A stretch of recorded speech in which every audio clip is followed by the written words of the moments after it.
Let's head out to Tennessee. Let's take another trip to the indoor in Knoxville, man, because there's some good reports around one Nico Iamaleava. You got I don't want to say cliche, but you've got the stereotypical report you get during spring is, okay, guys added some weight. He's up a few pounds. I think he got to Tennessee and he was like a shade under 200 as a true freshman. Filled out, obviously spent some time in a college weight room, and during winter conditioning, you're supposed to add some weight. So that's a good sign.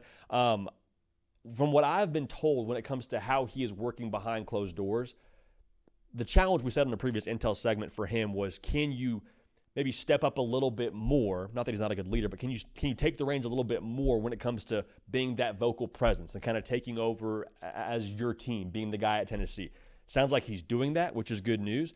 Some intel that I got around Nico, though, in terms of how they could use him in 2025, I was told there may be a chance they do a little bit more quarterback design run game with him, which makes what I just said a second ago about him adding some size a little bit more relevant.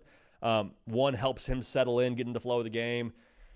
I think, honestly, too, if Tennessee can have that in the bag with how they operate offensively, we know how Tennessee schemes it up. Like, they're going to make you cover all 53.3 when it comes to width of the field. If you have another running threat at quarterback with a light box and he can sustain that, I love that for Tennessee. I think that could be phenomenal for them in 2025. So we'll see how that plays itself out, but that'd be something I'd love to see from them. You saw him have success to a degree with that early on in the year.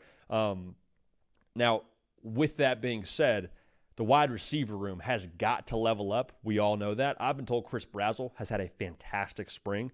A year ago, we saw him in the indoor, and he looked great then.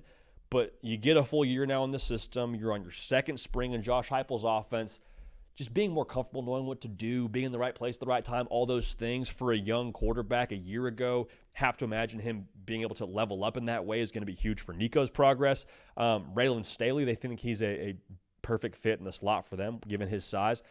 Told a couple of freshmen are going to play.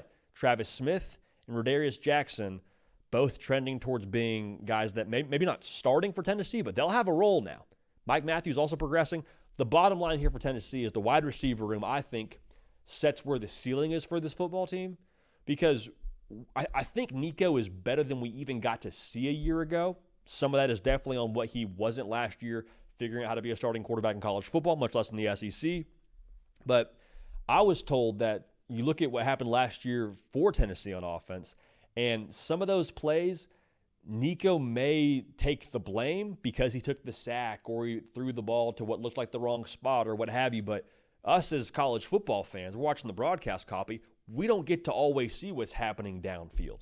And even if we're able to see what's happening downfield at a football game, we're not able to actually tell, hey, did the wide receiver run the wrong route? Hey, was he in the wrong place there? Like, that's extremely difficult if you're Nico Iamaleava. One, trying to figure out college football in general as a first-year starter. Two, your guy's in the wrong place. Like, hey, bottom line here, it sounds like Nico may have had less blame than maybe what he was even assigned a season ago. And I think that they are trying to figure out in that wide receiver room if they're going to be able to level up offensively because of what they have in that wide receiver room. So there's a lot there, a lot we're still sorting through.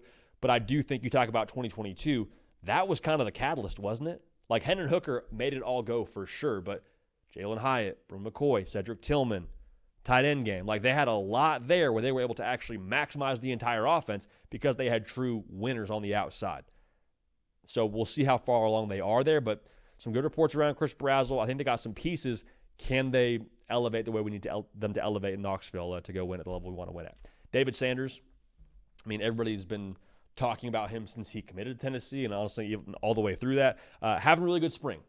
Last time we checked in on David Sanders with y'all, he was a guy that was taking some reps with the 2s and 3s, kind of just par for the course in college football. They're really impressed with how he has attacked the work, kept his head down, done the right things. You don't get that 5-star attitude from him, which I think is a tremendous thing, and endear yourself to your teammates early on in the process. I think he's probably going to eventually start at right tackle. That's where this whole thing is trending. Now, is it the very first snap of the first game? Remains to be seen. But the plan is, from what I can gather, or the expectation is, from what I can gather, he will eventually, whether he's rotating snaps at first, then takes the job over midseason. I don't know when it happens, but David Sanders, someone that they think will eventually be the guy for them at right tackle. And to have that side locked down for Nico Iamaleava, would be a tremendous luxury in a lot of ways for Tennessee. Because last year on the offensive line wasn't great, right? It was good at times, not all the way great. All this intel to me, I just left with this feeling like, hey, Nico, I think, still has a lot of juice. Is he going to live up to, all the hype of what he was deemed as when he got to Tennessee, of he's going to win the Heisman trophies, the next Peyton Manning, is all this? Like, I don't know, man. We'll see. But I do think that last year he did a lot more than we were even privy to with how he made it all go. And, Tennessee, they feel good. A lot of things to work out there. They feel good on the defensive line. There's going to be a scrimmage here. I guess they probably scrimmaged last night maybe. And we'll get some intel for you there around that here going forward. But so far, so good for Tennessee. Nico is one that I'm really watching with just how he progresses this spring and takes the next step for that offense to get to where they want to go. So I know a lot of y'all, man, getting to where you want to go when it comes to getting tickets to places, not always the easiest thing. Not always the easiest thing. Good news, just got a lot easier. Game Time bringing you the hard count today. Now we got one more college basketball game here. I guess 3 more college basketball games here when it comes to a certain tournament that is happening right now in the college basketball world. If you want to get tickets, go ahead, download the Game Time app, get locked in, and use our code HARDCOUNT to make sure you save yourself some money. Now, we'll talk about that code a little bit later as well, but just want to make sure y'all know this is the best way to buy tickets. View from the seat.